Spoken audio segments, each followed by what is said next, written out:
Right, I think we are live. Yeah, very high possibility of that, I would say. Good. Oh, well, excellent. Excellent news. Okay, let me pop the cloak up. There we are, Nev. Got a little cloak. Yeah, got a, got Is that like a Klingon cloak? What you do in your own time, dear. None of my business. There we go. Actually, I need to watch some Star Trek. I haven't watched a Star Trek film for a while. I need to revisit. So, did this wheel fall off then, or did it just what like? Oh, according to the thing, it had a hard landing. Yeah. And it must have smashed the front hub wheels off. Yeah. And then it trawled the. But I've seen it like where the tyres gone and the tyres disappeared, but the hub has just like worn down to a. Wow. Yeah. But you've usually still got the top half, if you see what I mean. Yeah. Very strange. Perhaps it fell off. Okay.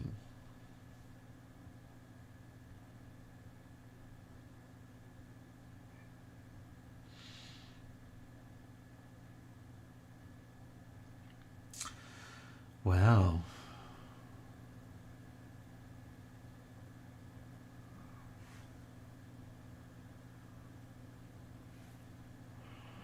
At least it's milder. We had a bit.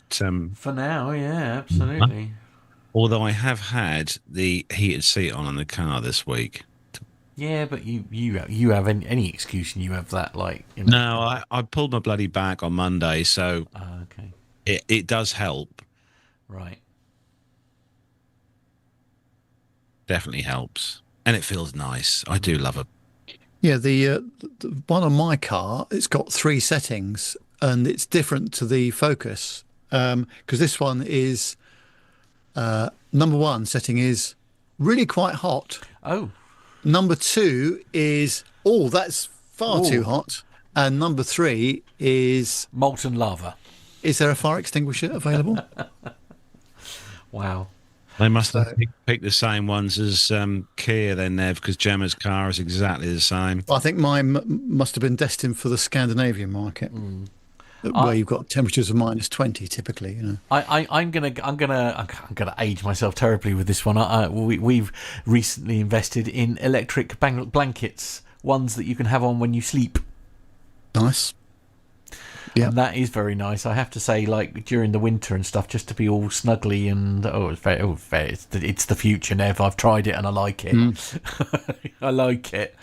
God, I remember when being a kid years ago, when we had electric blankets on our beds, made out that awful itchy, like blankety material. Well, I mean, usually you put it underneath the top sheet. yeah. But they were still uncomfortable. I think they were.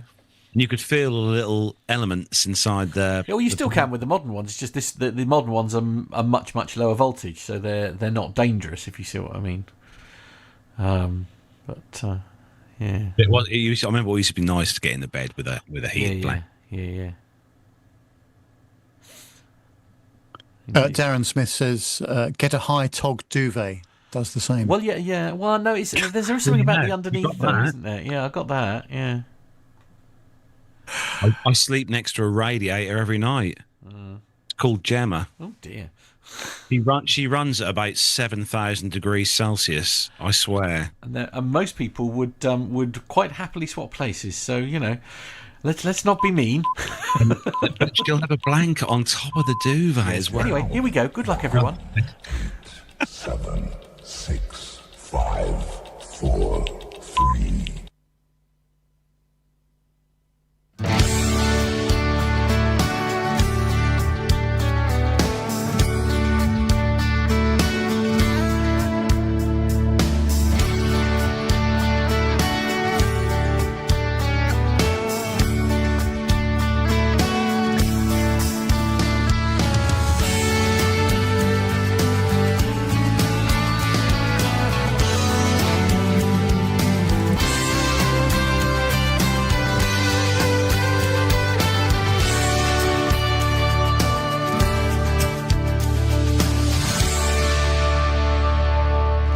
Well, hello and welcome to episode 593 of the Plain Talking UK podcasts. I'm Carlos, and in this week's show, headphones or stay home is the message from United.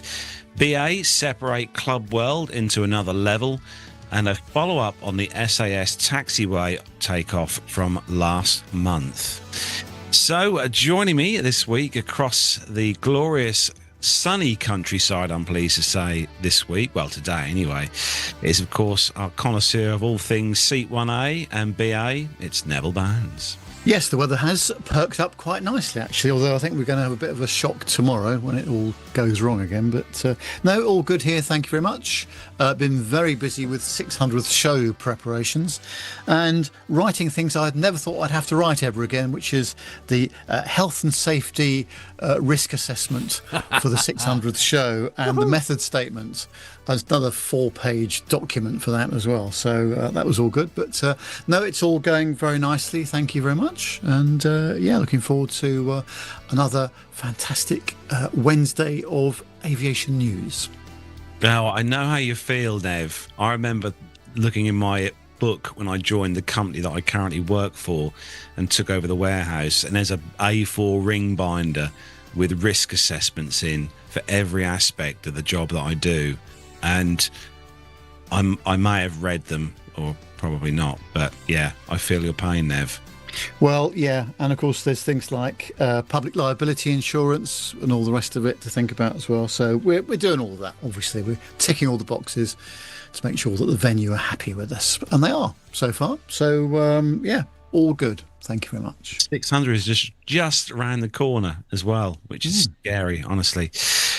We've got no Andy tonight. He might join us, he might not. It depends how he's got on today in the sim. But Nick, I think he is on a ferry, or I think it was He's a on ferry. holiday, isn't he? He's on. Would be on a jet to 737 to Fuerteventura. That's it. Yeah, which is where he is now, I would hope. So yeah. Nice part of the world to be, that is. So they cannot join us this evening. But obviously over in the PTUK Master Studios with all the glorious buttons and knobs and twiddly things and flashing lights is, of course, Matt Smith. Hello. Wearing the headset. I do love the headset. You look very cool. Oh, I see. Yeah, no, sorry. Oh, yeah, there we go. I'll pop it down, shall I? There we are. Yeah. I can't quite plug it into the desk, I'm afraid, but yeah. Yeah, it looks very good. I've broken my studio headphones, basically, so I need to try and source another set, basically. Oh, I'll point out, Matt, I'm just going to say this, because I did notice this on Saturday when I saw your car. It's looking rather dirty. Oh, dear. Yes. Thought you got away with... Yeah, I had. Never mind. Yeah, go away now. No. I actually thought a glimmer of hope at the beginning of this week when it was dry, and I thought, excellent, I can clean the car. Yeah. A whole week with a clean car. Yeah. But no. Got up to go to work this morning. We've had rain. No, well, I did clean it before I went to London, but of course it was absolutely horrible coming back from London, and then of course it's done nothing but rain loads of times today. So yeah, it's as I say, it was clean before I went, and I just haven't had a chance to do it since. So. Soul destroying, isn't it, Nev? This whole yeah, well, I've got more time to do it now, so it doesn't really matter. I don't have to clean my car on a Saturday or Sunday anymore, like I used to do. So I can do it on a Tuesday or a Wednesday, or I don't have to clean my car on a Saturday or Sunday, or like I used to do. So I can do it on a Tuesday or a Wednesday, or But we're going to say hello to the chat room who's joined us in there. Going to start off at the top of the list. Mazoos, hello to you, Mazoos. Good to see you in there. Nice and early. Mazoos was in there very early today. Richard Adams is in there. Says looking forward to Duxford.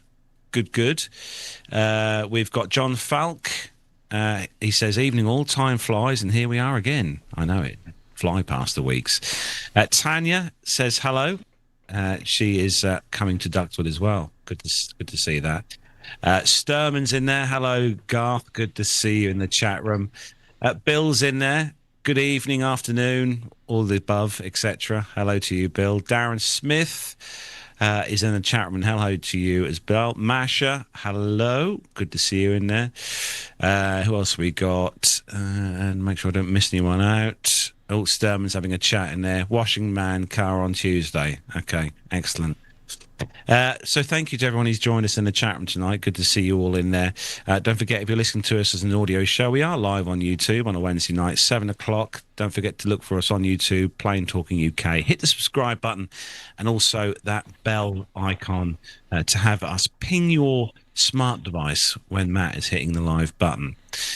So we missed this last week because we had our guest on, but we are going to have a special mention time now to all the people who very kindly look after us as a show each month. So, Nev, who are we saying thank you to? Yes, our apologies for not doing this last week. As Carlos said, it was a bit hectic with our guest on as well. But thank you very much to all the people that donate to us. Each month. We really appreciate it. And this month, those donations come from Richard Adams, Derek Smith, Bill Aronek, Sam Dawson, Alex Robinson, Dirk S., Sasha Beer, Stephen Ivey, Nick Codling, Lewis Kacharis, Alan White, Stephen Howland, Tanya Wyman, Nicholas Hewitt, Masha Hertz, Ruben Wells, Neil Landwarn, Graham Haley, Jonathan Warner, Jordan Rose, Andrew Wilson, Captain Jeff, Adam Spink, Liz Piper, Jeff Ward, Stuart Backer, Stephanie Plummer, Carl S. and John Falk. Those are the people that were donating to us by Patreon. And then we have two donators that use PayPal, and that's Jenny Parkinson and Mazus Kareem.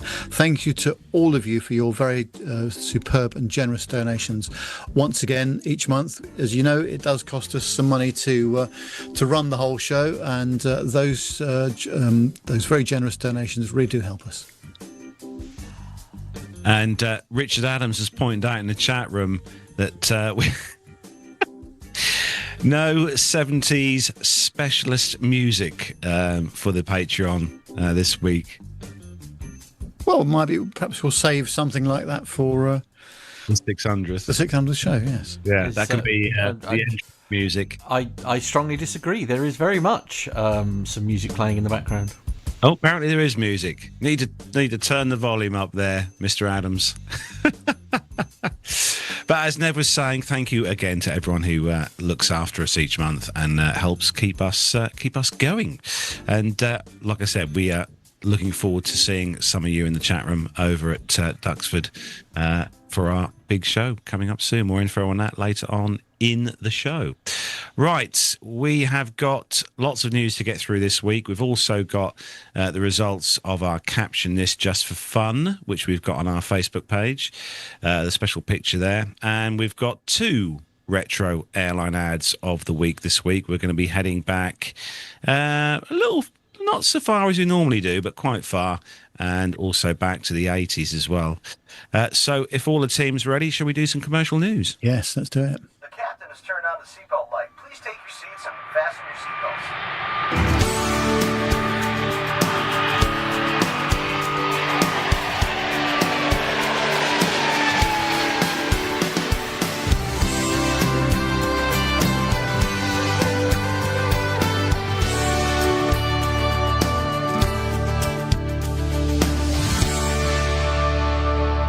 First story comes from allthews.nme.com. Be interested to hear your thoughts on this, Nev, being as you were a frequent flyer and may have bumped into this issue. But United Airlines have said this week they are to permanently ban flyers who don't use headphones. So United Airlines have said this week that people or flyers who play music or videos without headphones risk a permanent ban from the aircraft. The new rule is now listed under their refusal of transport section, which was updated along with the airline's conditions of carriage at the end of February. United Airlines now say they reserve the right to deny boarding to anyone playing audio from a personal device on a speaker, or even to ban them permanently. They said, we've always encouraged customers to use headphones when listening to audio content, and our Wi-Fi rules already remind customers to use headphones. They said with the expansion of Starlink, it seemed like a good time to make that even clearer by adding it to the contract of carriage. The airline will allow passengers who forget their headphones to use a free pair when they board their flight. Playing audio out loud from a phone on a public has become an increasingly contentious issue in recent years. Last year, the Liberal Democrats made headlines when they called for headphone dodgers to face fines of up to £1,000 for playing loud music on public transport. Already, there are laws in place that ban various forms of antisocial behaviour on public transport in the UK. On trains, at train stations, this includes using equipment to produce sound without permission, which also comes as an annoyance to others. According to a survey carried out by Savanta for the party, 38% of the 2,000 participants asked experienced people playing music out loud on public transport on a regular basis. Of these, over half, or 54%, said they would not feel comfortable asking the person responsible to turn down their sound. Ever had this on a flight, Nev? Oh dear! Don't start me off on this. This is a worldwide trend that is happening. People talking to other people on speakerphone. On their phones, people playing music on the speaker and not through their headphones. But do you want to challenge them? Are you in the mood for getting into that argument, especially on public transport? I'm talking more about buses and trains and less about aircraft. My goodness me, you'd be a brave person to do that, because they're not in the wrong, are they, as far as they're concerned? And they make very rude comments. But I did have this at our local garden centre just the other day, because I'm obviously a frequent flyer of garden centres at the moment rather than aircraft. Quite right. And I just stared at this person who was playing their music through the speaker in quite a loud way. And she says to me eventually, "Why are you staring at me?" I'm going, "Why do you think?" And she eventually turned it off. But if you want to get into an argument with these sort of people, then you're a braver person than I, because I think this is a culture which has just been allowed to creep into our society. And grumpy old men of 64 years old like myself really get fed up with it. I'm sure a lot of people do as well, not just me. But I don't understand. The thing is, I mean, I'll be honest with you. I don't make very many phone calls these days, and I very much do them under duress. I would much rather send a message or something like that, unless it's, you know. So I'm one of those. It's but what is this obsession with, like, as you say, on speakerphone and then having a conversation with them? So you're holding it here, so you can have a conversation with them, and it's just like, well, they're designed to go here, and then John Falk in the chat room makes that very statement, Matt. Actually, he says, "Never understand people who hold phones out in front of their faces, I can't get ahead, but shouting away into their phone." And it's just extraordinary, isn't it? Richard Adams also makes a good point in the chat room, actually. He said they need to include those annoying kids' toys and games machines that certain parents allow their sprogs to play at full volume. I've seen this a number of times, and that frustrates the bits off me, because I just think it's rude to, you know, for the sake of a pair of headphones. But and again, I don't know whether it's because it's margins or all that kind of thing, but, you know, phones are not cheap these days. And do you remember when you used to buy a phone, and I'm going to say more iPhone than anything else, Nev, but do you remember a time when you used to buy a new phone and it came, and I know it was wired, but they came with really nice headphones? Yeah, that's right. Yeah. And that, you know, and that's fine, with probably one of the best, like, mics built into it, that was, because of the wire, was usually in exactly the right place, so you could just nicely clip it onto your thing, and you could have a brilliant conversation with them. You didn't have to shout, you didn't have to make any noise or anything like that. Like, is it me? No, I think it's society worldwide in general, and it's completely unnecessary, and certainly in public environments, people shouldn't be doing it. It's as simple as that. But as I say, you try and have a conversation with them about it, and you better be damn sure that you're, what shall I say, well protected, because you don't know how these people are going to react. And if they're as rude as that when they're just, on the phone in public like that, goodness only knows what they would do if they were challenged.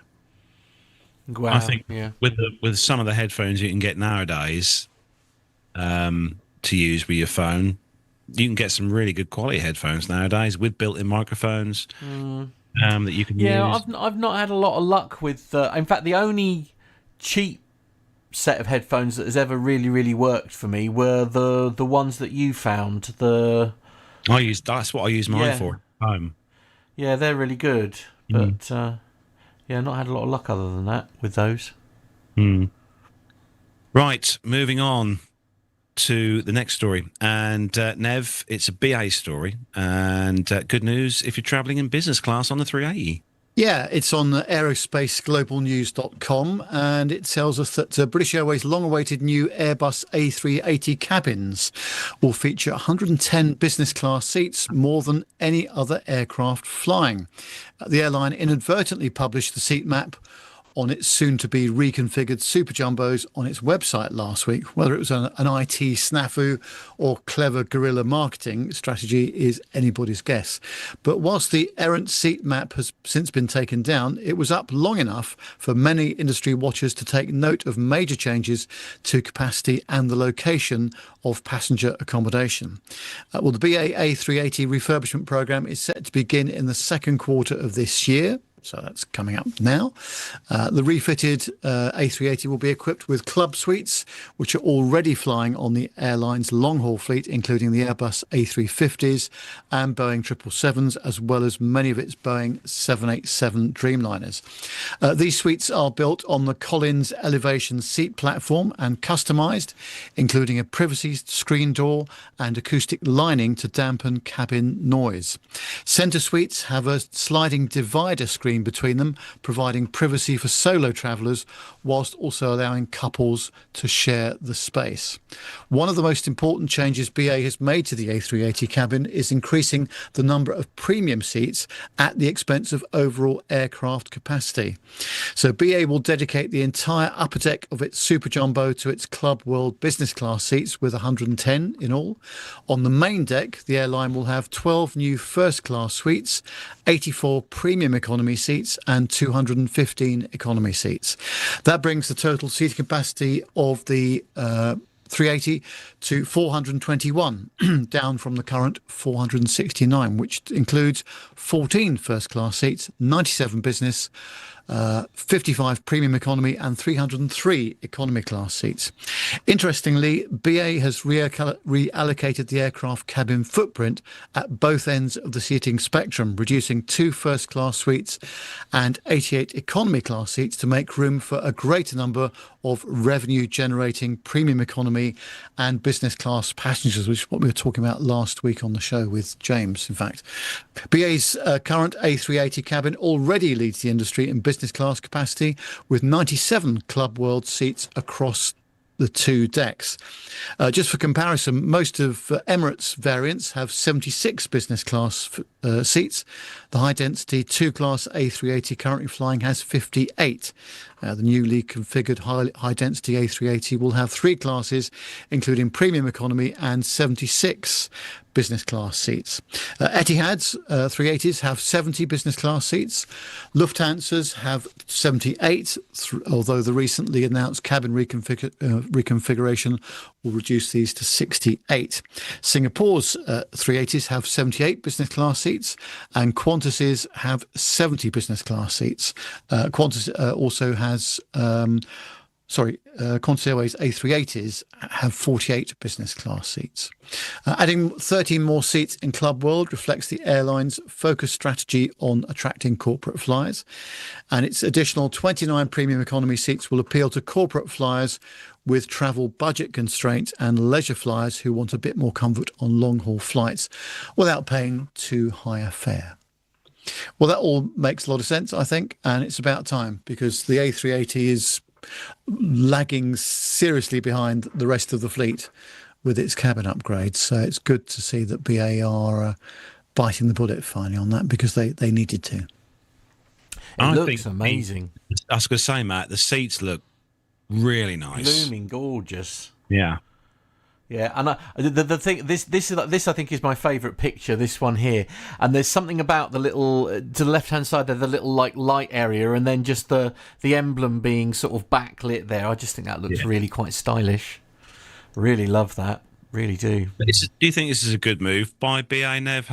Putting more of the business class seats in? They obviously must be able to fill them, because otherwise they wouldn't. Well, yeah, and also it's the premium economy as well. We were saying last week with James, weren't we? That's where the money's being made, is business and first class, and to a certain extent the premium economy sections as well. But because these A380s have never had a refit, apart from carpets and things like that, it's about time, because was seriously tired. The last time I went on, in fact, the only time I've been on an A380 was to Dallas Fort Worth. That was 3 years ago, and they were looking a bit dated then. So imagine what they're like now. But it's good to see that BA have decided, having got these 12 aircraft, they really need to do something with them, because they're shown up so badly if you compare it with the 350, the newly refitted 777s, and the 787s as well. John Falk in the chat room says, hope that BA put enough crew on to staff it. And Darren Smith in the chat room says the 380s definitely need it. He said he's seen pictures of seats falling apart and IFE screens coming off the seats. Terrible state of aircraft. I think, am I right thinking, Nev, they have refitted or refreshed a lot of the 380s when they brought them back into service from storage? Yeah, and of course the other thing is these were sat in Madrid for many, many months, being unloved, really. I mean, okay, from the technical point of view, the aircraft was being looked after, but there was, that was an opportunity to do cabin refurbishment, if you think about it. But of course, they didn't know when they could bring them back into service at all, so they decided not to do anything with them. But now they are definitely needed. In fact, they were needed probably 2 or 3 years ago, actually, but they've just made the decision that they're going to do something about it finally. So, yeah, that's good. But yes, it was all looking very tatty and very unloved in the cabin previously. Have you tried that new business class suite, Nev, or is that I did, yeah, on, I forget what I was flying on. Wasn't the 350? I really can't remember what I was flying on. It might have been when we went to see Liz in Toronto. That was a 787. I think that was a Club World suite then, and that was really quite nice. They've done a nice job of those, but that's the only time I've flown on one, I think. Yeah. I must say, having flown BA in premium as well, the seats are quite nice in premium with yeah, they are. Yeah, done a good job. Yeah. Matt, you have got the next story, and it's all about food. Indeed, my favourite subject. It's all about American Airlines and ongoing Heathrow catering chaos. It's very much continuing by the look of it. The American Airlines have been experiencing significant catering disruptions on flights departing from London Heathrow. Instead of loading meals locally in London, American has been double catering flights from the United States, meaning food for both the outbound and in and return journeys is being loaded at the US origin airport. Aircraft galleys simply are not designed to hold two full long-haul catering loads. As a result, service levels have been dramatically reduced in every cabin. Reports for passengers and crew indicate that premium cabins are receiving simplified single-tray meal service. Meal choices have been reduced to a protein or vegetarian option. Pre-ordered meals are often not being honoured. Some premium cabin items, like ice cream, have been removed entirely. So premium catering, may be a first world problem, but these London routes are some of Americans' most important and lucrative routes, including services to New York, Chicago, Los Angeles, Dallas and Miami. And yet, right now, the onboard experience resembles a pandemic-era service downgrade with no end in sight. American Airlines has also failed to provide details on what is going on beyond an internal memo to flight attendants that is making temporary adjustments to catering in London Heathrow due to a disruption in our catering operations. The disruption appears tied to American's catering provider at Heathrow, a DNATA, although the exact cause of the breakdown remains murky. A widely circulated photo by John NYC suggested a rodent concern involving the catering facility, although the catering firm has strongly denied these allegations and says its operations continue to meet food safety standards. If American Airlines ultimately decides to move away from DNATA, then in London, one logical long-term option would be Do and Co. The Austrian catering company already operates a major facility at Heathrow and provides in-flight meals for several premium airlines, including British Airways, on its Heathrow departures. That connection is particularly relevant because British Airways and American Airlines operate a transatlantic joint venture across the Atlantic and heavily sell one another's flights. Not only does Do & Co already work with BA and Iberia at London Heathrow, but it also is generally high regarded as a quality supplier. To be honest with you, if I didn't know any better, I'd say it's because somebody hadn't paid the bill. Because it seems like a very strange scenario. Yeah, they're right. I mean, obviously you're right that you can't carry 2 flights worth of meal on an aircraft. But I know that they do carry. Some of the airlines do carry a stock of, I think it's the non-perishable stuff that they can, supply on the food tray. So they keep those in stock. But yeah, fresh meals is a thing, and obviously having the good standard of food as well. But I have to say, I mean, having flown American Airlines from Heathrow, I have. It was all right. It was nice. The food was lovely. I thought it was really good. Nev? Yes, I have flown American a couple of times, I think. 767, seem to recall. Catering was quite nice, actually. Yeah, from Heathrow. Can't complain about that at all. It was American. I can't remember. Armando would be able to remember. I can't remember the plane that I was on, but I was American going out to Charlotte, and it was lovely. Very nice. I have to say, the ice cream thing, I'll be well gutted about, because Air Canada, there's one thing Air Canada do well, it is their ice cream sundaes. They're really nice. Right. I know, I had 2. Love that. Very nice. But yeah, hopefully they'll get this sorted, and we don't want to upset the Americans, do we, with our terrible catering. Honestly, whatever next. Well, I'm suggesting perhaps it's not our fault. No, it's not our fault. Right. Exciting story, this, for someone who doesn't really have any interest in football. This is from the sun.co.uk, obviously the publication we always go to get our aviation news. The headline: budget airline to launch its first ever flights from the UK to the US for the World Cup.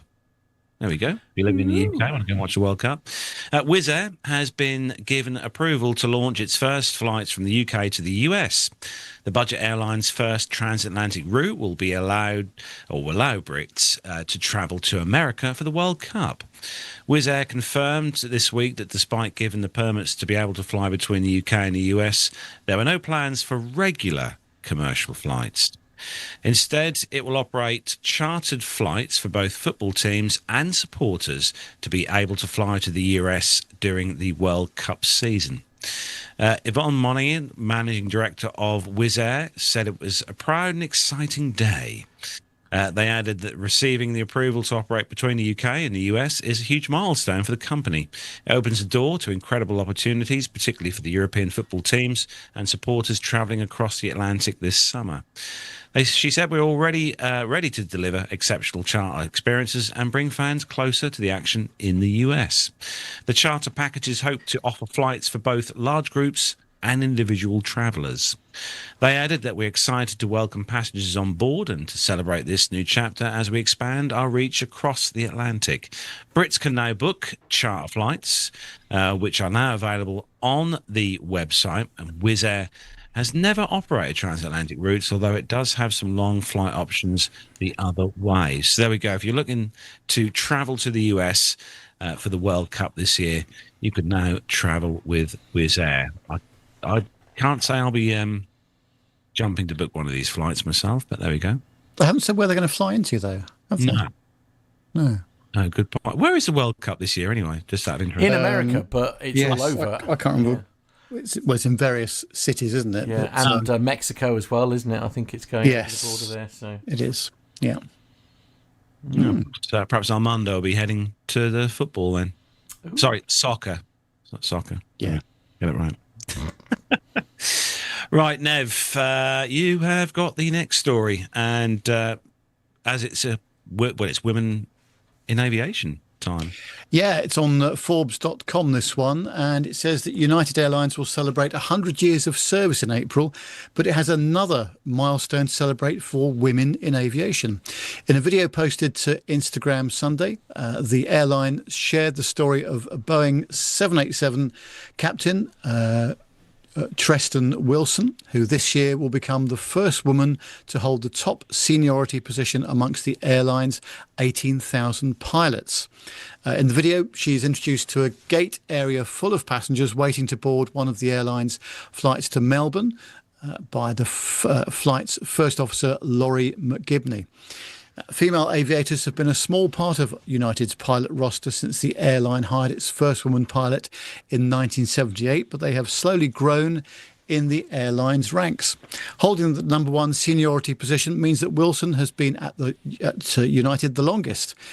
Airlines use seniority to award base and aircraft assignments as well as schedules. Pilots with more seniority have the earliest pick of their preferences, and top seniority pilots have maximum control over their schedules with the ability to tailor them to their exact preferences. The most junior pilots are simply assigned whatever is available. Well, Captain Wilson began her career as a flight engineer on United's DC-10 aircraft.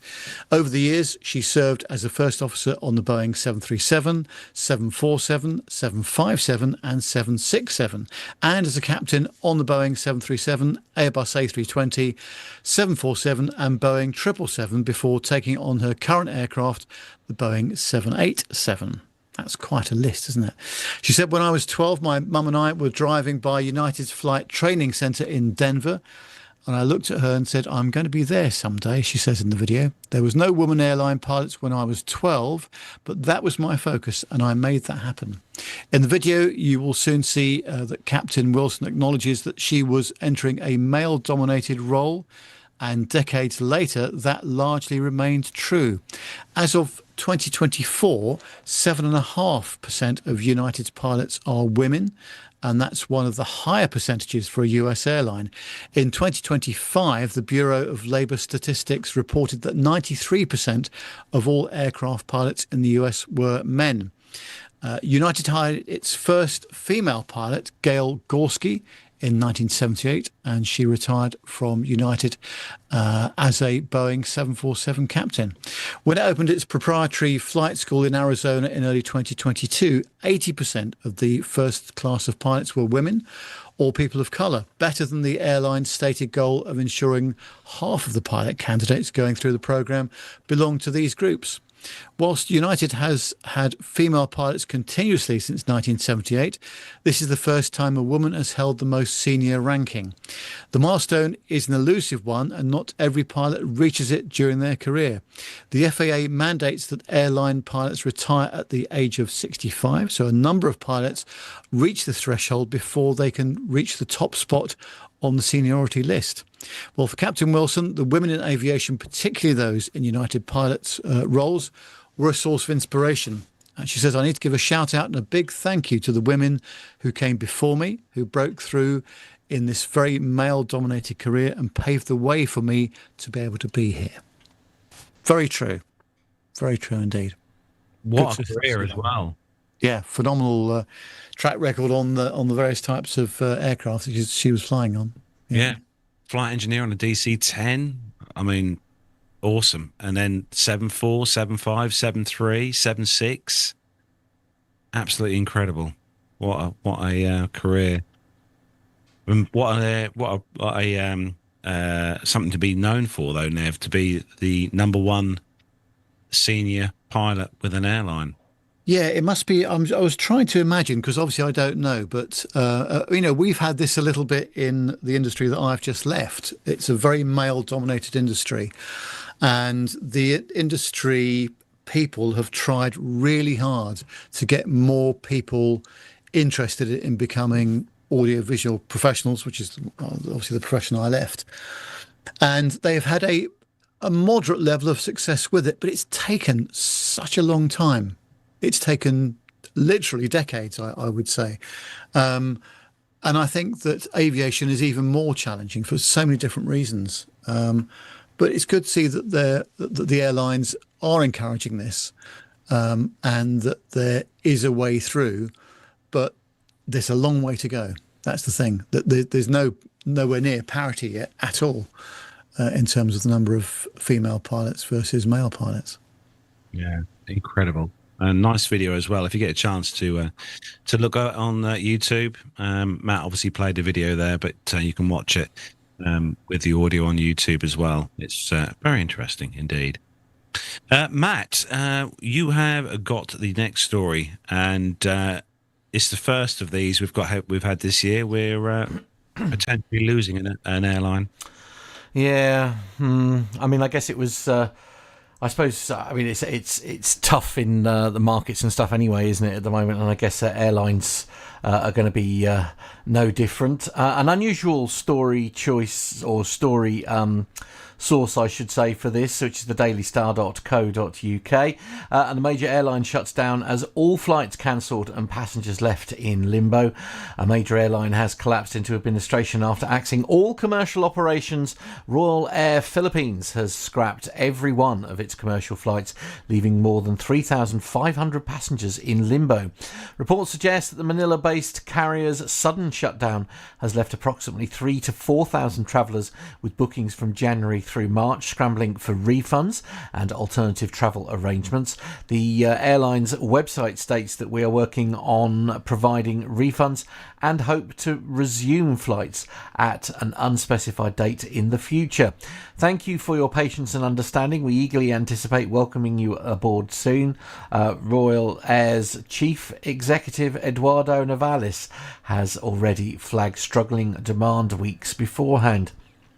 Thank you for your patience and understanding. We eagerly it's duplicated itself there for some reason, not quite sure why. Royal Air Force Philippines, commonly known as Royal Air, is controlled by the Cambodia-registered Lamy Group, also called the Langkang Mekong Group. Reports the Express. So, see, this always winds me up. So it's the Daily Star that we've got this from, and they're talking about a story in the Daily Express. Yeah, I mean, they can't my head hurts. Write their own story. Yeah. It hurts my head when they do that. I don't know what that's all about. Yeah, why did they do that? Yeah, exactly. And also, it was terribly written as well, wasn't it? It was. By them. Yeah. So, yeah. And having looked at the original story, that paragraph is not a typo, by the way. It was printed in the paper twice. Really? Yeah. Dear. Yeah. So, anyway. But, yeah, very, very sad here. I mean, we don't know. I mean, it's just saying a load of people in limbo. Those numbers, I assume, the sort of 3,000 to 4,000 are people who are... that's including those who have got flights booked, I guess. It's not just people who are stranded somewhere else. I don't know whether they'll need to be repatriation taken, sort of dealt with, or whether they'll bring everybody home to their originating location before they shut down. I don't know. But this is the problem with all of these collapses, isn't it? And we've seen it over many, many years. When they happen, there's very little warning of things happening. Maybe a day or two, perhaps, at the outside. But when these things happen, there's people stuck down route and all sorts of things. So you don't actually get much warning of what's going to happen. Although you do see sometimes aircraft being flown back to their home base because the leasing company wants them back, for example, or the engine leasing company wants them back. So you do see some odd stuff going on Flight Radar 24 sometimes. But as a regular punter, if you've got a ticket on these airlines, you've got no indication whatsoever there's about to be a problem. No, until it's too late. Yeah. A relatively new airline, well, not say new, relatively young airline, founded back in 2002, 23 years old. But not a very big fleet, though, only 4 aircraft, but 17 destinations served by the airline. But yeah, hopefully they'll all find new jobs. Fingers crossed. Next one comes to us from the BBC, a proper source of aviation news, I hope. And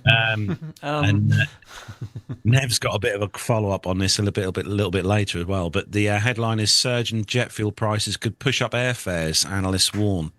A dramatic surge in jet fuel prices could push up the cost for air travellers ahead of the summer holidays and even lead to flight cancellations. Disruption to supplies from the Gulf in the wake of the US and Israeli airstrikes on Iran has pushed the cost of aviation kerosene up by more than 80%. The Gulf is a major source of aviation fuel, as we know, accounting for around 50% of Europe's imports, and the bulk of it comes through the Strait of Hormuz, which is effectively closed. This week, Wizz Air warned the conflict would cut its annual profit by 50 million euros. With jet fuel costs playing a major role. Meanwhile, the head of the US carrier United has suggested ticket prices could rise soon. Before the airstrikes, the northwestern European jet fuel price was $830 per tonne. It has then since spiked to more than $1,500 per tonne. These are the highest prices the industry has seen since 2022 in the wake of Russia's invasion of Ukraine. The surge reflects the role Middle East refineries play in jet fuel supply. The Al Zour refinery in Kuwait alone provides roughly 10% of Europe's jet fuel imports, according to Energy Intelligence. Fuel typically makes up 20 to 40% of airlines' operating costs.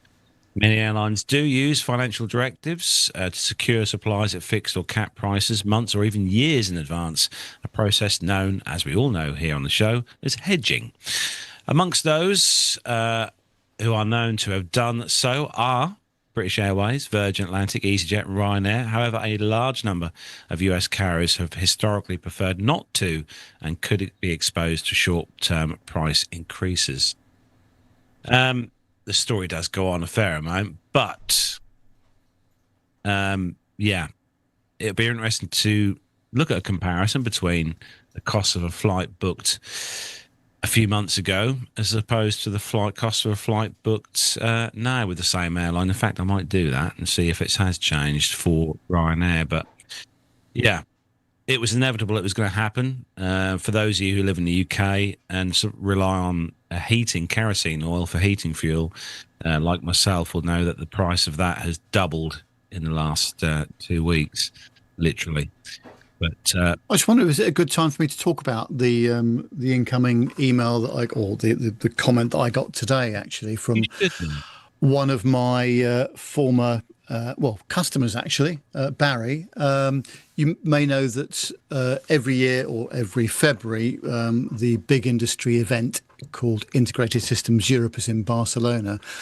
And I just noticed on Barry's LinkedIn feed today, he said, good to see the world's, my least favourite airline, British Airways, already looking to bleed everyone dry for ISE 2027. And just as a comparison, this year, the flights in business were £440 return and economy £212.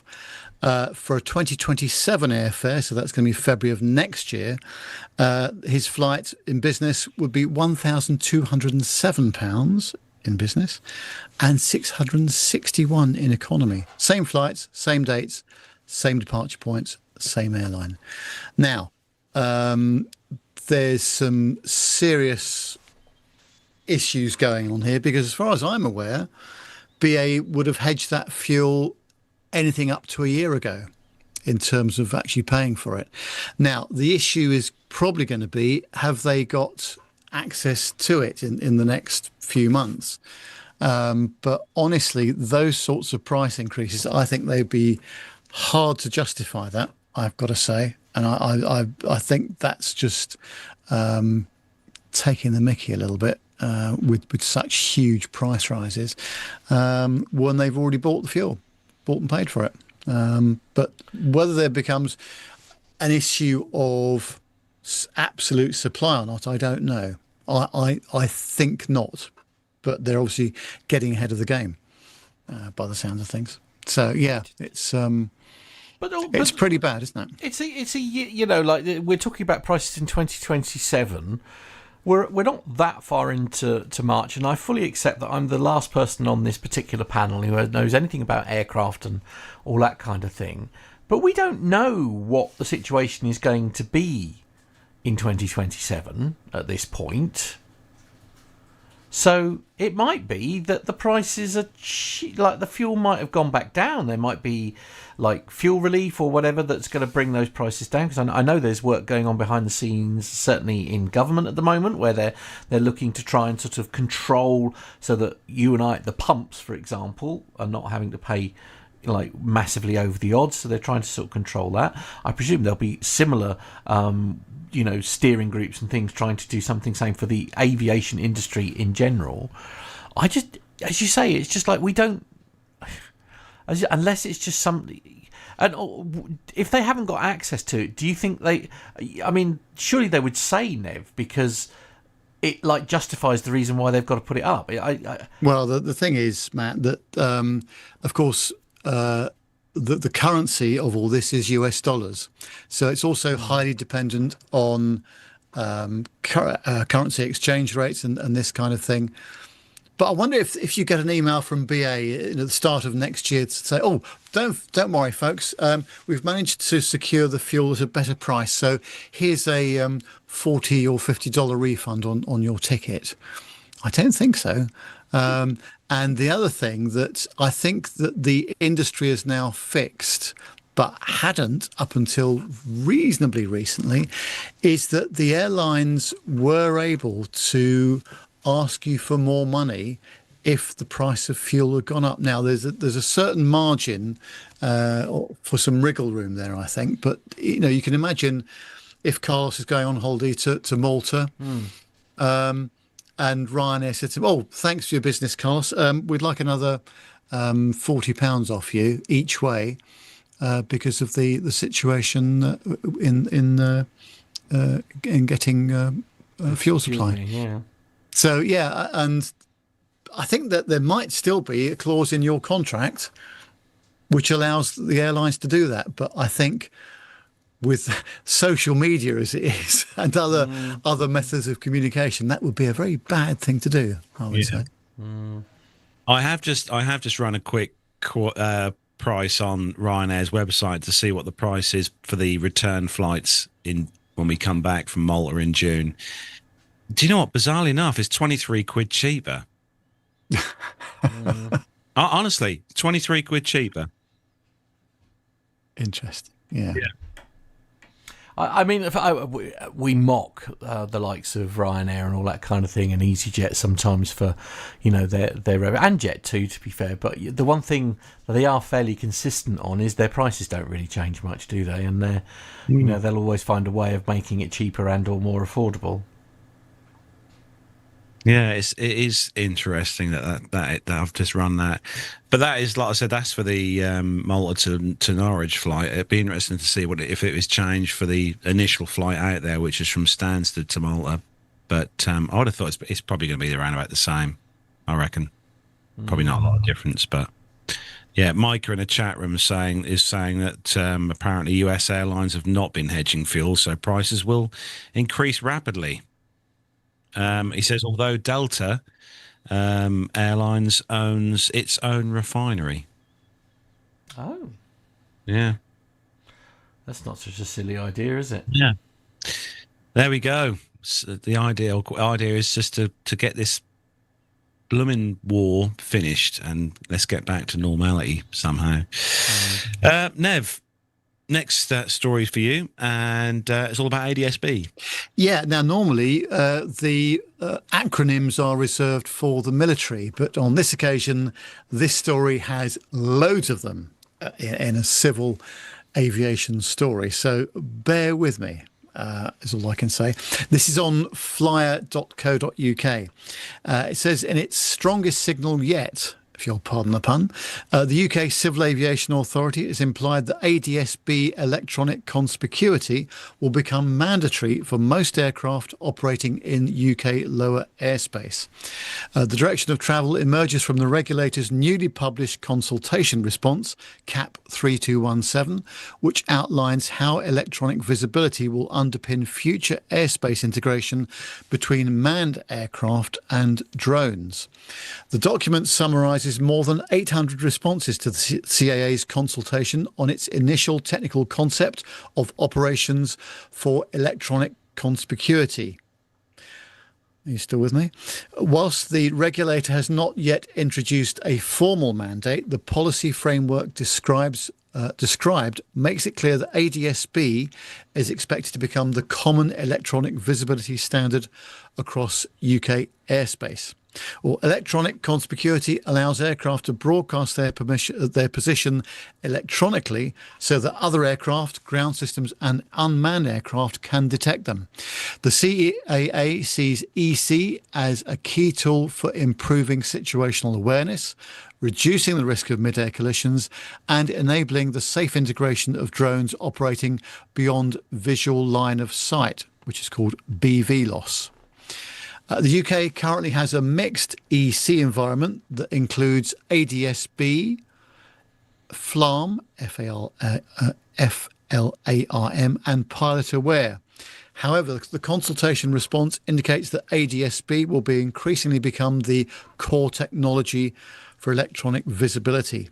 Under the concept outlined by the CAA, most aircraft operating in non-segregated airspace will eventually be expected to transmit ADS-B out. The proposal includes two broad equipment categories. Aircraft operating below around 140 knots could use lower integrity ADS-B devices, such as those approved under CAP 1391, whilst faster aircraft will require certified Mode S transponders with ADS-B extended. It says extended squitter capability. Ooh. Is that really a thing? I'm going to have to look that up in a minute. Or perhaps Carlos can. Although these proposals have not yet been formalised as regulations, the CAA's roadmap indicates that ADS-B equipped requirements are likely to form the basis of future electronic conspicuity mandate.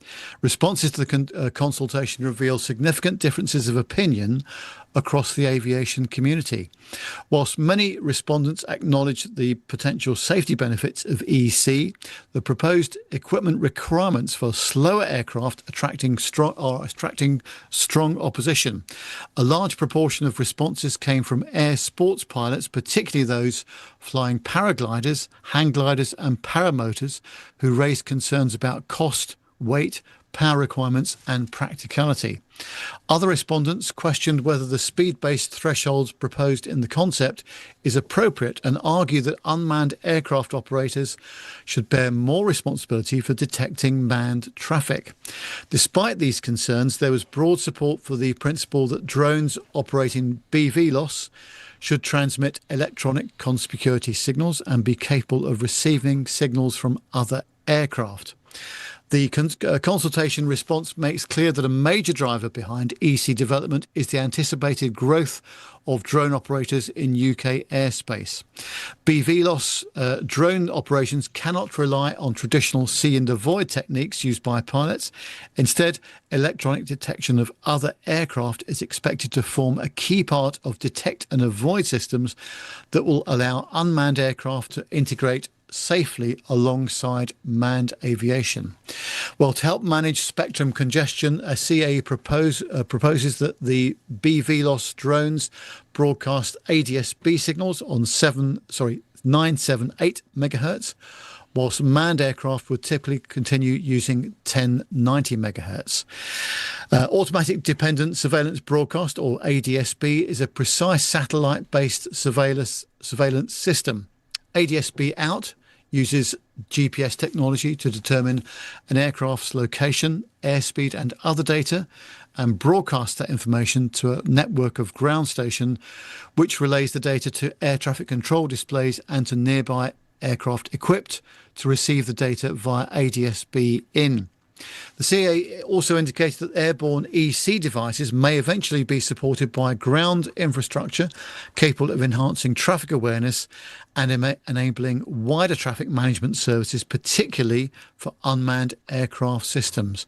However, questions remain about how such infrastructure would be funded and implemented. The regulator says it will now continue a program of testing, trials and further research during 2026. The results will inform updates to the EC policy framework and the CAP 1391 device standard. A revised technical concept of operations is expected in late 2026 or early 2027, and the CAA has indicated that a future consultation on a potential EC mandate for lower airspace users is likely. For GA pilots, the message is clear. Whilst no immediate requirement has been introduced, ADSB equipage is increasingly likely to become a standard expectation for aircraft operating in UK lower airspace. Well done, Nev. Wasn't it? The summary of that, for me, is that they're playing catch up. All of this should have been sorted out a long time ago, and now they're making up new requirements and new legal requirements a little bit on the hoof and late in the day, I would say. That's my impression. We had a bit of this conversation, didn't we, at the Drone Summit in Ireland a couple of years ago. My impression is that, like so many things, technology has overtaken the regulator, a bit like we hear about the internet and people trying to restrict the use of smartphones to people that are over 16 years old and this kind of thing. This feels like a similar thing, and it's obviously been a subject which has been discussed for a long time, but you would have thought that regulation should be in place by now. This is something that we all look at, especially when you're looking at Flight Radar 24, because most obviously commercial airliners and a lot of GA aircraft do have ADSB out, but there are a lot that don't, Nev. I know the flight school aircraft, a lot of the flight school aircraft don't have ADSB out, but the parachute, the Cessna Caravan that does the parachute flying here at Beccles, they have ADSB out, so you can track them on Flight Radar 24. But yeah, it's the thing that is as well, Nev, it's a cost. There's a little big cost involved in the equipment that you need to have this as well put in place. Presumably, though, irrespective of the cost, it does bring a considerable safety enhancement. Oh yeah, doesn't it? Yeah. So what price? It is safety, you know. Okay, we've got an update on the near miss at Brussels. We reported on, I think, three or four episodes ago. I think we had Andy on with us, didn't we? This is paddle your own canoe. This was cabin baggage a factor in the scary near miss at Brussels Airport when an SAS Airbus 320 attempted to take off from a taxiway. Now, we have got some images for this story as well, which do actually show the diagram of the airport and exactly where this aircraft was when it performed the naughtiness. Passengers hauling substantial amounts of cabin bags on board an SAS Scandinavian Airlines Airbus A320 near at Brussels Airport could have been a factor in a potentially catastrophic near miss when pilots attempted to take off from a taxiway last month. It has now been revealed. New details of the events leading up to the close call are now available after the Belgium Air Accident Investigation Unit released its preliminary report into the February the 5th incident. And while a preliminary report doesn't make any conclusions, it may give good indications of where the investigation is heading. The accident occurred at around about 10:15 in the evening on February the 5th when an SAS flight SK2590 from Brussels International Airport to Copenhagen was cleared by air traffic control in the airport control tower to take off from runway 07. Rather than lining up to take off from runway 07, however, the pilots of the 7-year-old A320neo attempted to take off from a much shorter taxiway that runs parallel to the runway. The aircraft reached a maximum speed of 100 knots or 115 miles per hour before the pilots realized their mistake and initiated emergency stop as the end of the taxiway, I should say, and a fence quickly appeared in their line of sight. The plane reached the very end of the taxiway before eventually coming to a stop after the pilots turned right into an intersecting taxiway, noticing what was happening below. The air traffic controllers in the tower dispatched the airport fire brigade, and the passengers were eventually bussed back to the terminal. In radio traffic between the tower and the cockpit, the black box voice data recorder captured one of the pilots telling air traffic control, "We are okay, but something went very wrong." While a preliminary report doesn't conclude exactly what went wrong, as we said, it does paint a picture of how the pilots were attempting to make up time due to mounting delays. The aircraft was performing a return flight from Copenhagen to Brussels and back, but the first flight of the rotation arrived more than an hour after its departure from Copenhagen, which was delayed due to severe weather and de-icing procedures. The plane landed in Brussels at 9:01, and Europe's Central Air Traffic Control Agency, Eurocontrol, assigned a departure slot for the plane's return to Copenhagen at 9:48 p.m. By the time the aircraft arrived at its assigned gate, there were just 42 minutes to deplane everyone from the first flight, clean the aircraft, and board everyone for the return flight to Copenhagen. If the pilots missed a slot, they might have to wait a substantial amount of time for clearance to depart. And for context, Brussels Airport has a nighttime restriction that bans takeoffs after 11 p.m. I think those pictures are for the next story. The turnaround was not, however, a smooth process. Boarding proved challenging due to a high number of passengers carrying substantial amounts of cabin baggage, and the crew, or cabin crew, had to make several announcements to expedite the boarding process. It's not known whether this apparent pressure to meet their slot restrictions, along with the compounding issue of cabin baggage management, may have distracted the pilots to the point that they attempted to take off from a taxiway. And unfortunately, the aircraft was not fitted with multiple safety systems that are designed to prevent this kind of incident. For example, Honeywell Aerospace Technologies have developed an operational system known as the Runway Awareness and Advisory System, or RAAS, which uses GPS technology to detect if an aircraft is attempting to take off from a taxiway. How Honeywell's optional Honeywell's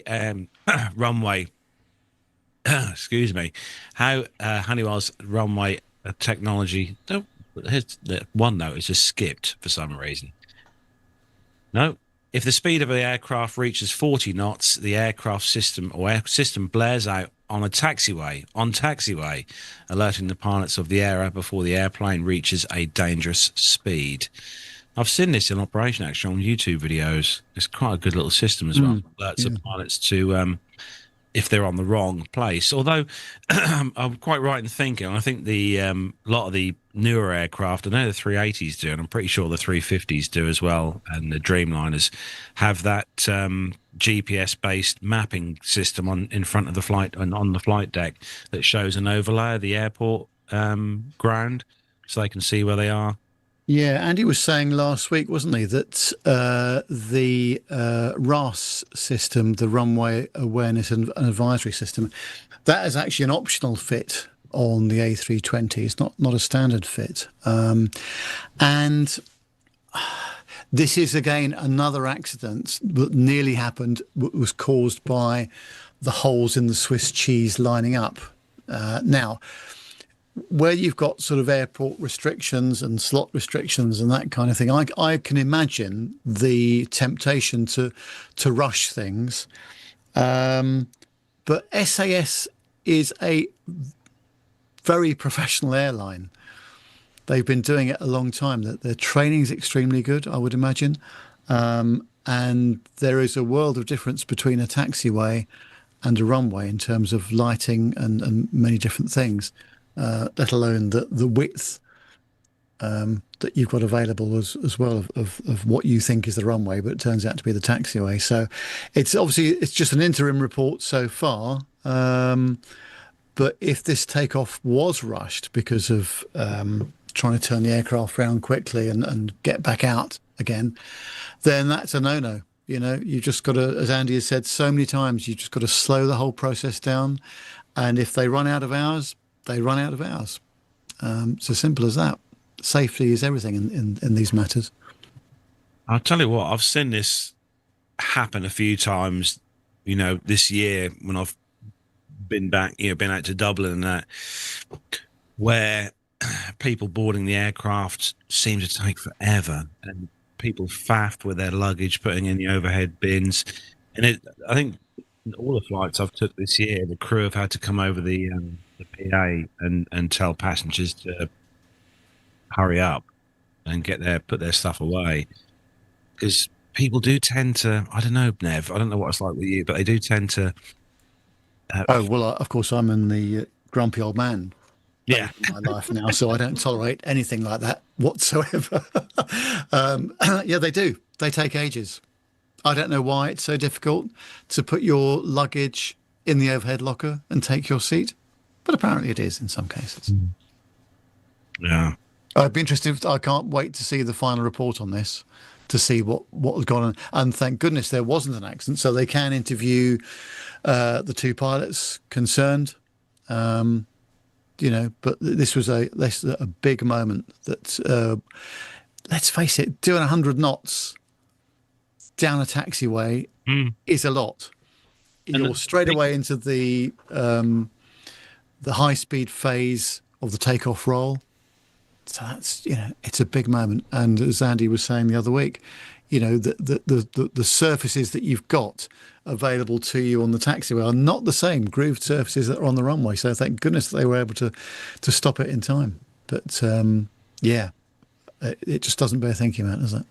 But those overlaid pictures, Nev, that Matt popped up on the screen, just go to show, you know, show the different phases of the takeoff roll. It just goes, it shows on those pictures just how close, you know, they were to you know, to it not being such the outcome. Yeah, no, absolutely. Yeah, horrific. Anyway, let's see what happens.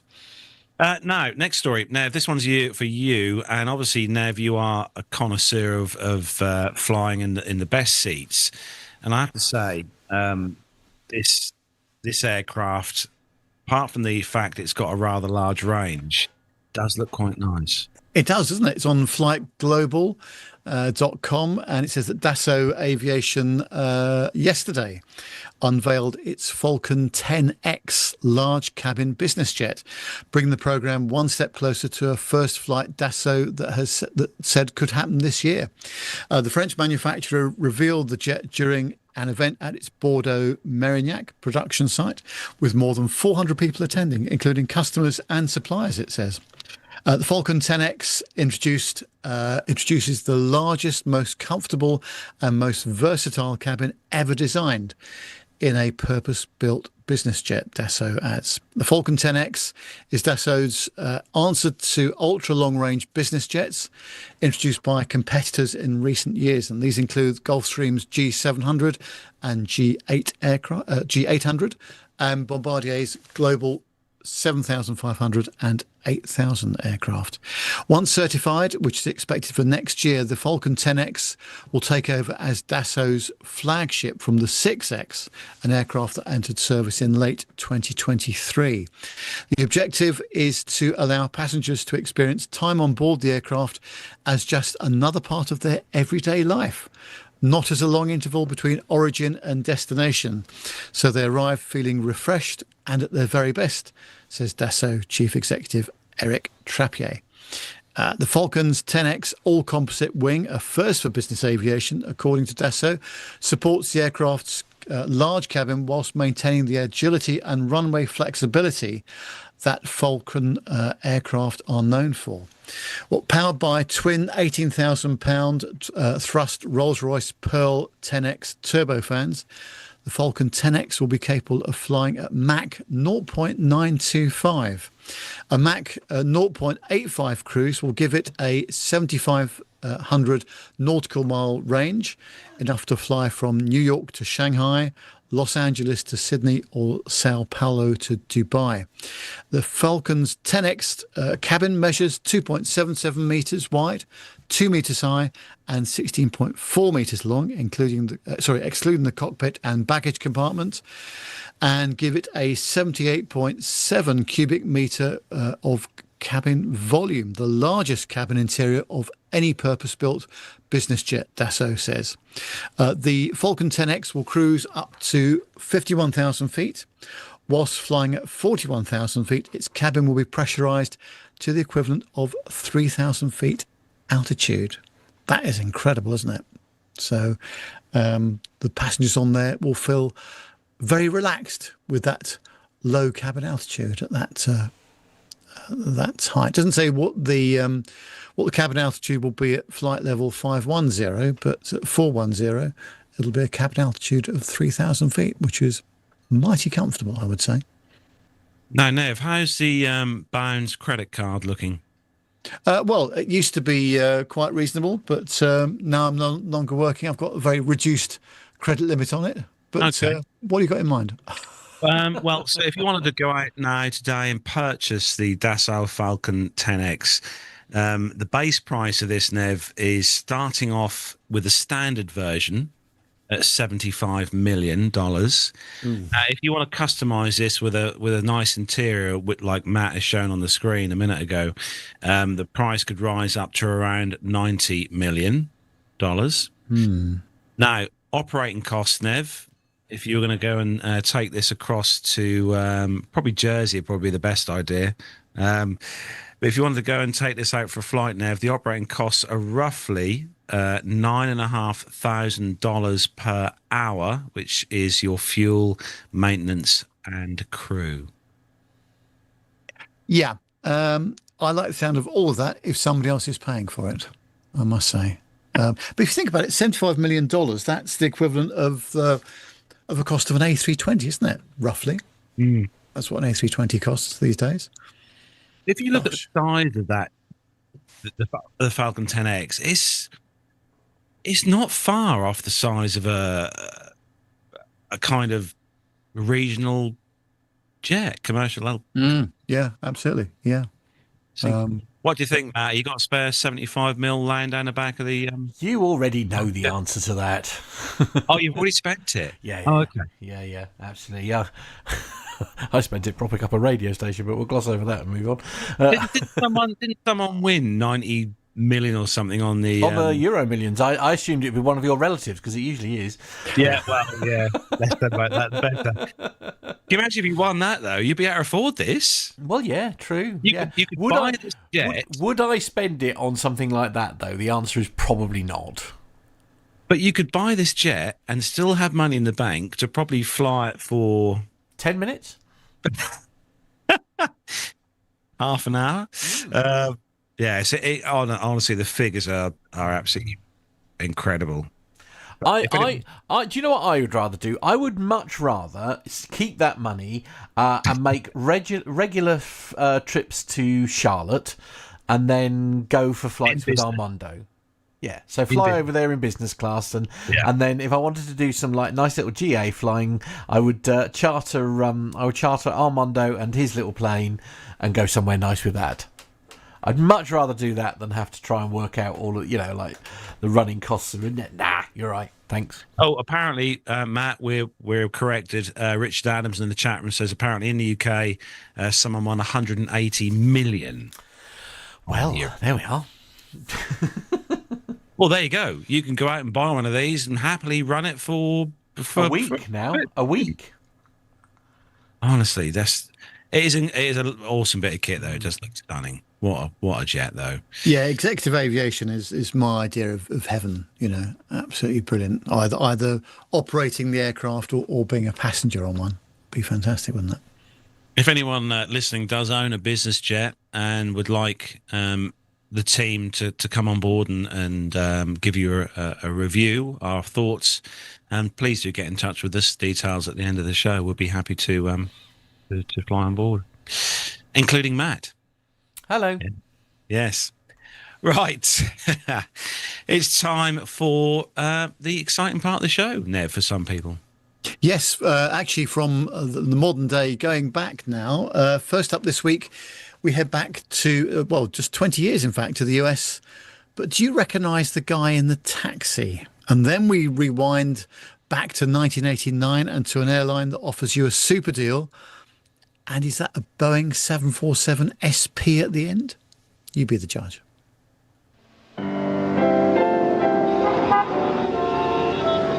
They say New Yorkers can be demanding. But if an expectation that things be done quickly and to a certain level of perfection is demanding, well then yeah, we're demanding. You can't drive it, park it. He's a pussycat, really. We just have a highly developed sense of what we want out of life. You're flying American, right? Absolutely. We've flown more New Yorkers to destinations around the world than any other airline. And if we can keep them happy. When a great international airline flies non-stop to South Africa and captures Executive Travel Magazine's award as the best carrier, flying to the entire African continent, that's really something to sing about. When the same airline offers super deal for sunbound November flights, same superior service, but even better value, it's got to be the #1 choice. Super deal with South African Airways, voted best to Africa. Well, there we are. Super deal, SAA. That is an S. I'm sure that's an SP. Well, I'm not sure actually. No. It's difficult to. Yeah, I'm not entirely sure whether that is or not. Did SAA have SPs? I'm not sure they did. Soon tell us. No, not sure. Yeah, super deals and nice destinations as well. Oh, Darren says it is an SP. Okay, I stand corrected. I didn't realise they had SPs. Yeah, gosh. But yeah, anyone recognise who the guy in the taxi was in the AA video? No. No. There we go. Jason has got it in the chat room. James Gandolfini. Good guy he was, yeah. There's The Sopranos. He was in the series Sopranos. Oh, right. Yeah. There we go. Some more retro airline goodness. There'll be more coming next week. Hopefully I can find some more little treats online for you. But it's time to move on with the next part of the show, and it's the grey stuff. Nev, are you ready? Yes, I'm prepared, certainly. What's up, bogeys 13550, Angel 16, heading 340. Okay. Undersea boogie.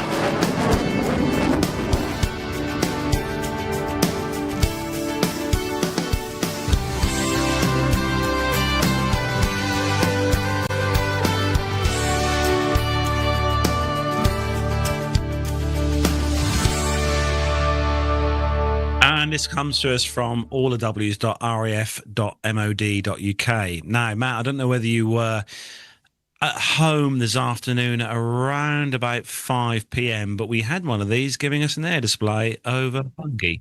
No, completely missed that.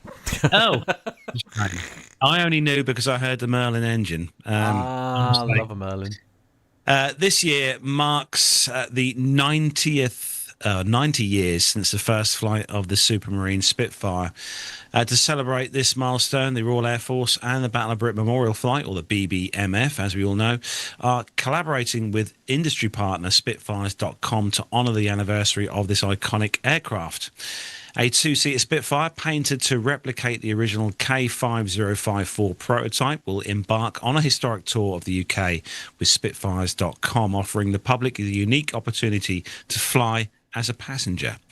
The event will also raise funds for two important charities, the the Mark Long Trust, which supports disabled individuals in aviation, and the Royal Air Force Benevolent Fund, which provides vital assistance to serving and former RAF personnel and their families.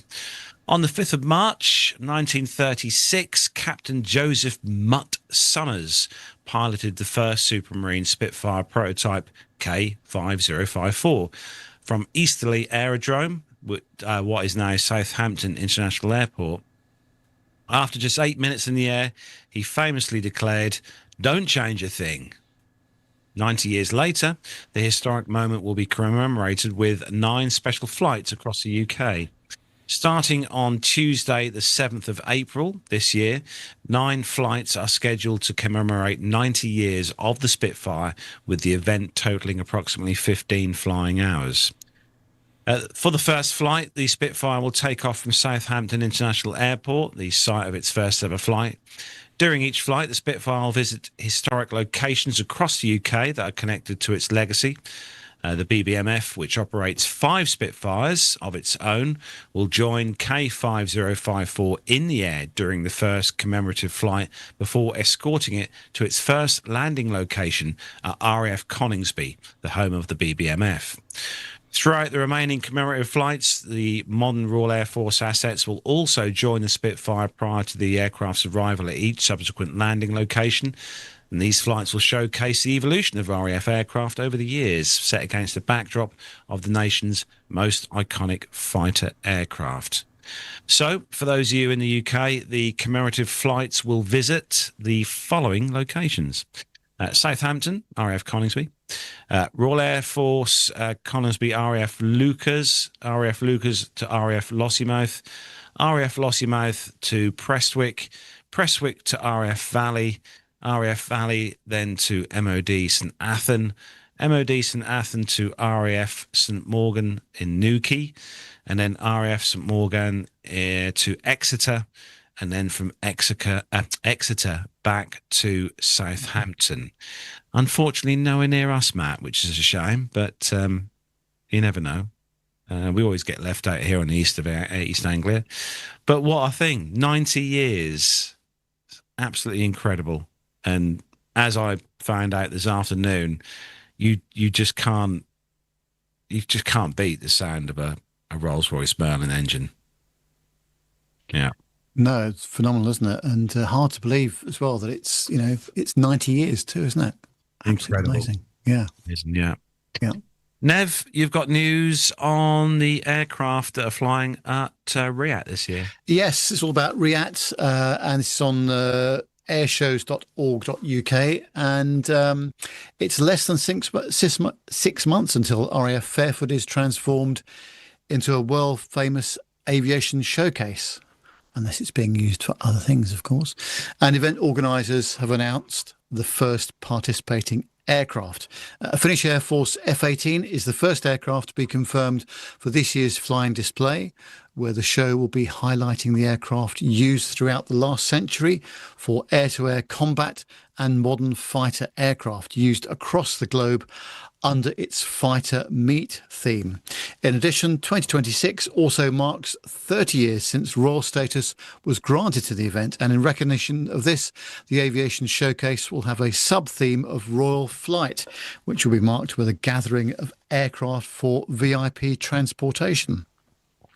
Head of Air Operations, Peter Rioch, says that we are delighted to unveil the Finnish Hornet as our first participant for RIAT 2026. This display is always well flown and is the perfect introduction to our fighter meet theme. We are very, very busy working with air arms from around the world to attract an exciting assortment of aircraft to the show, and we're excited to start announcing these weekly as they are confirmed. In recent years, the event has seen huge demand for tickets, with tickets being sold at record speed for 3 consecutive years.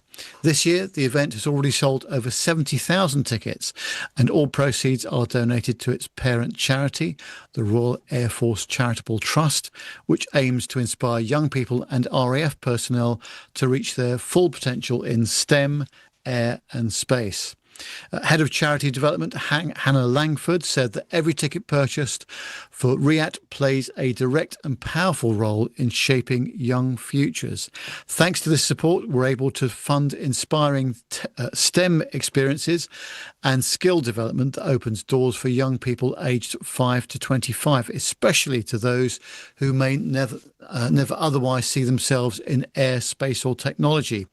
When people come to RIAT, they not only enjoy an extraordinary aviation event, they're helping us spark curiosity, build essential skills and create opportunities for the next generation.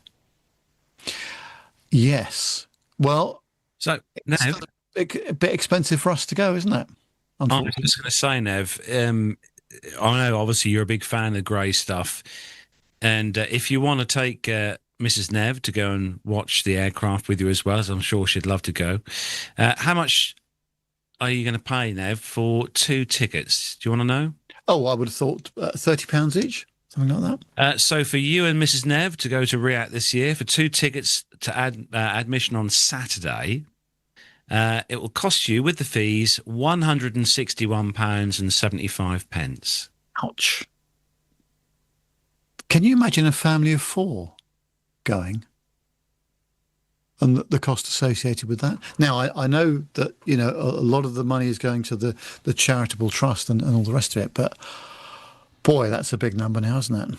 Yeah. Just for one day. Yeah. £82.25, including fees per person. Yeah. Yeah. I know a lot of people say it's worth it. It is. I mean, it's an incredible show. We know we've been a number of times, but that is quite the ticket price for an air show. It'll be interesting to see what the chat room think of that. But yeah, it is quite the price for a ticket. As I say, that is for Saturday, and it's the same price on Sunday as well. £82.20 or £82.25. Gosh, yeah. that's a lot, isn't it? What do you think, Matt? Obviously, you've been to RIAT with us a number of times. What do you think of £82 as a entrance fee? I mean, it's a lot, isn't it?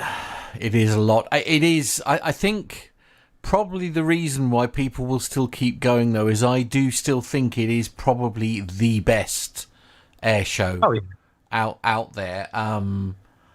And I mean, I suspect it's like all of these things, isn't it? It's the cost of the insurance. That's the thing that's costing, you know, that's pushing the prices up. So, and there is no solution to that, is there? So, you know, you've either got to sort of put up with it, or the worry, I suppose, is if you do reach it. But I mean, at the moment, it's not showing any signs of people not buying tickets. If you see what I mean, people are still buying them, and it's still a sellout every year. But you know, what are we going to get to a point where people do stop going, and therefore RIAT finishes? And I do think that would just be so awful. I think if you spoke to Jonathan Warner, he would probably say that it still offers incredible value, even with its high price, because the flying programs that they offer there are still really good, aren't they? And they make sure that it is every year. But the cost of putting on this sort of event, as you can imagine, is just rocketing all the time, isn't it? Yeah. And I do hope this war is finished before RIAT starts. Otherwise, that's going to be a bit of a logistics problem, isn't it? Yes, that's going to be a bit of a To challenge, say the least. But I mean, I remember, and I don't know, I hope I don't cause offence by saying this, but I mean, Farnborough was where we went, like, you know, for a few years as well. And I do remember going to the first Farnborough that I ever went to, and it was absolutely brilliant. And then 2 years later, we went again, and it was quite disappointing in terms of the air display.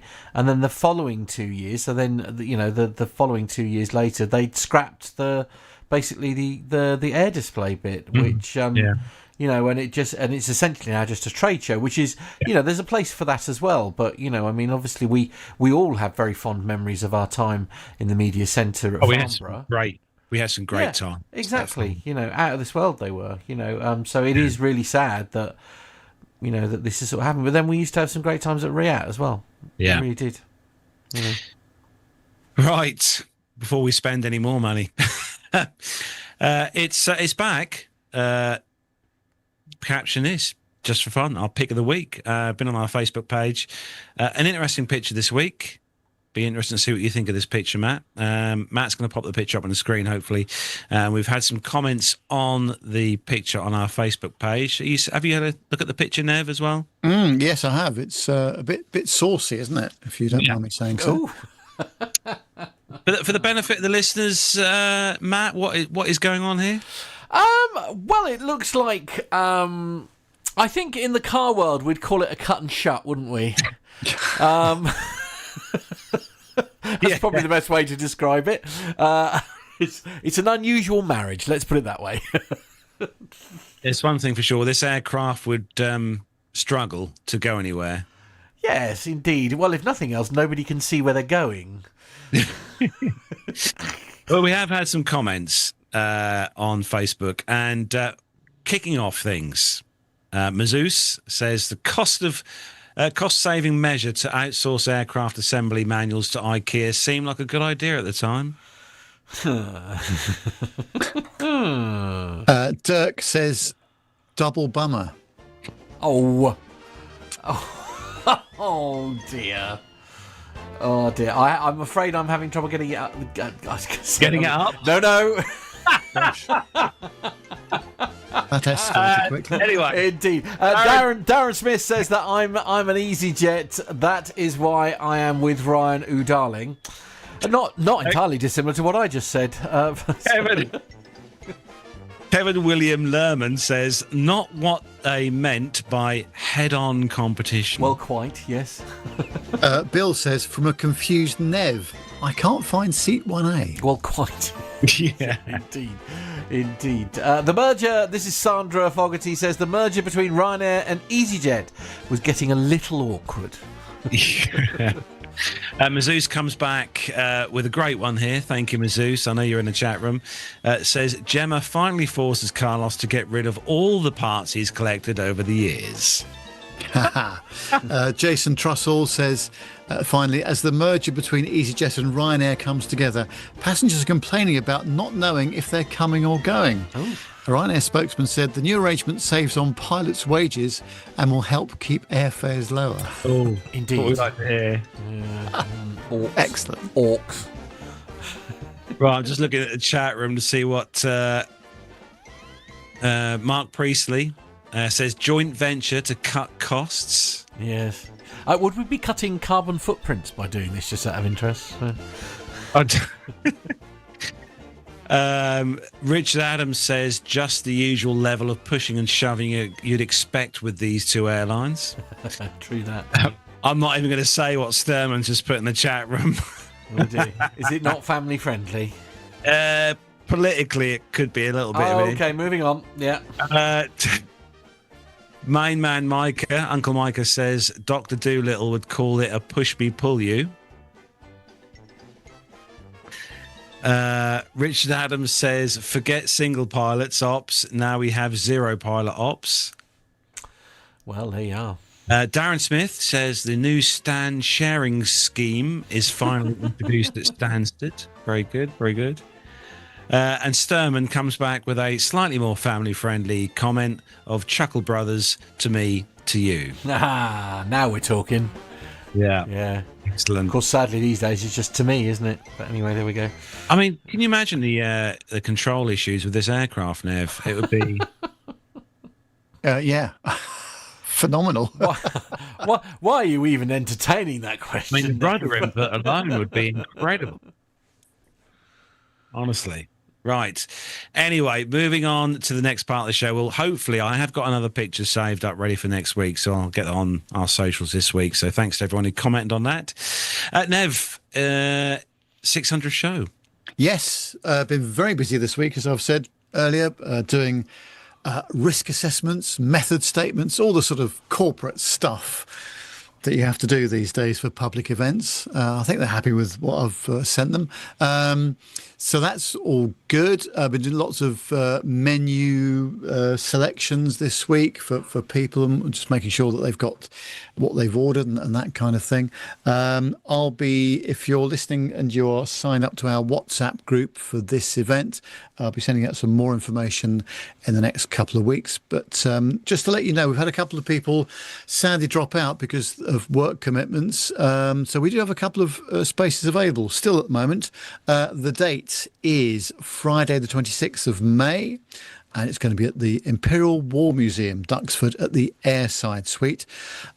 If you would still like to come, then there is an entry fee payable of £60, which you have to get to us by the 1st of April. So that's in about just under 3 weeks' time, which you can do to the PTUK Patreon or the PayPal account.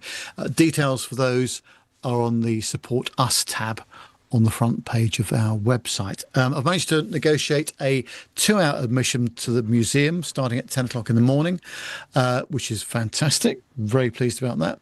And because of where it is, it's around the back of the main part of the museum in the conference centre.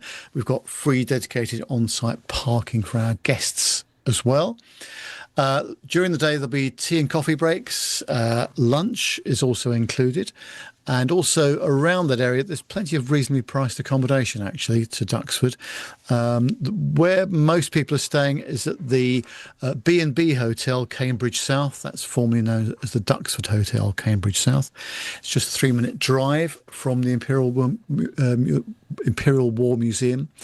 And Whittlesford Station is right next to the hotel. So that's got very easy access to Cambridge in one direction and London's Liverpool Street Station going south. In the evening, we've got dinner at the Red Lion, which is directly opposite those hotels, so it's very easy to find. In fact, they still have got rooms available. Dinner is a pay-for-yourself thing, and that's going to be £40 for 3 courses on the night. But you will have to pre-order your food, as I mentioned earlier, and I'm doing all the admin for that. We'll need to get that info to the restaurant by the 30th of April, so end of April at the latest. Most people have already given us that information in the meantime, which has been great. So if you'd like to join us, please send your request to podcast@planetalkinguk.com, and I'll send you a confirmation email after we've received your payment as well. We've got some presenters, as I mentioned previously. Our colleague Alan White will be telling us about his flying career as well as his varied work on the fixed-wing assets for the Irish Coast Guard. We'll also be having Russell Marriott, who's an aviation historian, who's an expert guide from the Imperial War Museum themselves, to tell us all about the history of Duxford. I think that's going to be a really interesting talk. Also, Armando's going to give us a talk as well, and we've got one other person that we're just lining up to. So we should have a really fun-filled afternoon of presentations and some laughs as well. There's going to be a quiz too for those who are attending the event. And we'd like to thank John Falk very much for indeed to provide us with some excellent prizes for that. And he's going to be providing us with some prizes also, we understand, which is great. So that'll be a good laugh as well. So looking forward to it. 600 the show, 22nd of May. Yeah, and if you've not already signed yourself up for it and you do fancy coming, make sure you send us that email to podcast@planetalkinguk.com. As you said, we have some spaces still available, and it is going to be an epic day with lots to see, lots to do. And don't forget as well, as Nev said, you'll have access to the museum for a few hours in the morning as well. Before we do the 600 show. So you'll be able to walk around and look at the Concorde and the absolute awesomeness that is Duxford. It is an incredible museum if you've not already been before. So yeah, get those emails in. And if you are listening and you haven't submitted your menu options and T-shirt size as well, don't forget, if you are coming, we are having a special T-shirt made for the 600 show. And make sure you put your size on your email as well, so we can get all the T-shirts ordered for the correct size for each of us. I know yeah, I've ordered it. I think I'm going to order an XL for myself, Nev. Oh, you've put on some weight. just in case, Yeah. just in case with all that food and stuff we have. But yeah, don't forget to send those emails in. It's going to be an awesome show. Really looking forward to it. It's going to be great. Plus, for us as a team, we get to meet a lot of the faces that are in the chat room each week as well, who we haven't met before. So yeah, awesome. Right, we're going to start to wrap up the show. And say thanks to all the chat room for joining us tonight.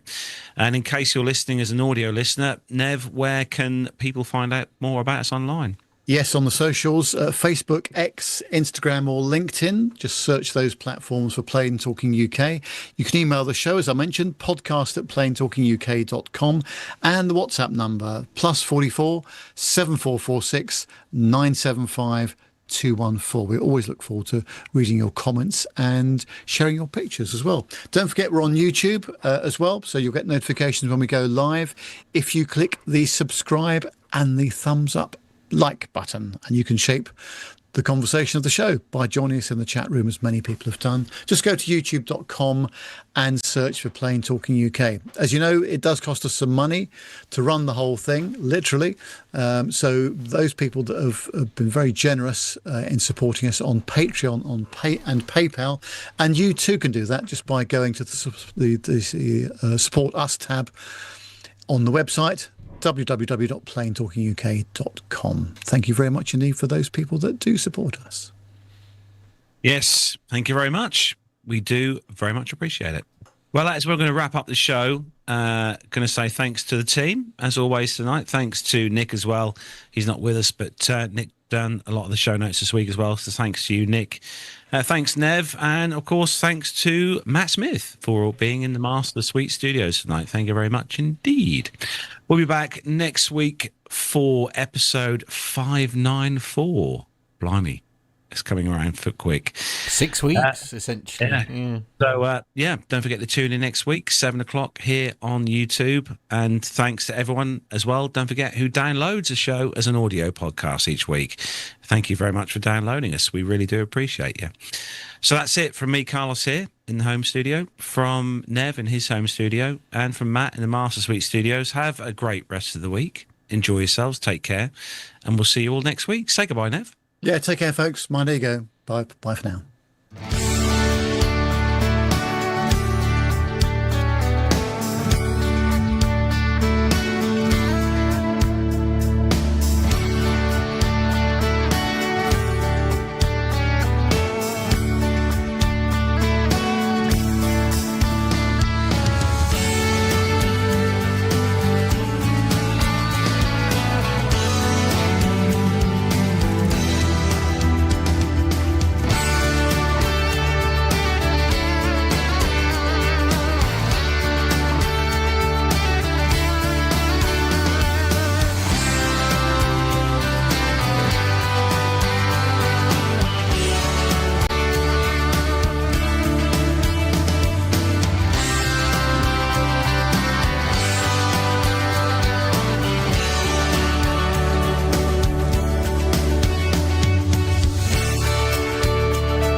And there we are, done.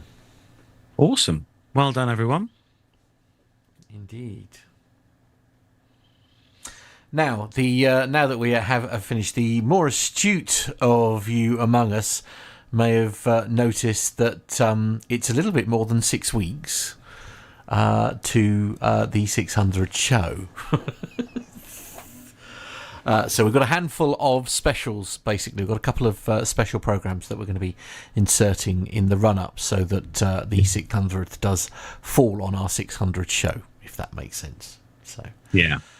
Yes. We normally do that, or we normally have to do that anyway, we have done historically before we get to the milestone shows. We've sort of had a few specials to try and get us to that magic number. Indeed. But yes, I just can't wait. It's going to be great. It really is. Yeah. Yeah, I was talking to my dad about it last night, actually, on the phone, because Dad's coming. He's looking forward to it as well. It's a pity I couldn't entice Gemma to come, but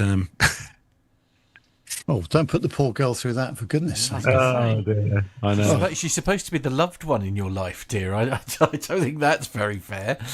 Oh. Bless her. Yeah. I've managed to steer clear of the Plane Reclaimers website for a while now. Yeah, Probably for the best. I know. Yes. Well, Right. Yep. We better say goodbye to the chat room. Let these guys and girls get back to their Wednesday evenings, and say thank you again for joining us tonight, everyone. Thank you very much indeed. It's been lovely to see you all, and looking forward to seeing some of you at the 600th. So yeah, have a good rest of the week, everyone. And yeah, that's it. Do you want to say goodbye, Nev? Yeah, thanks for tuning in tonight, folks. Really appreciate your excellent contributions, especially to the caption competition, of course. We'll be back on Wednesday next week, 7 o'clock UK time. In the meantime, bye for now.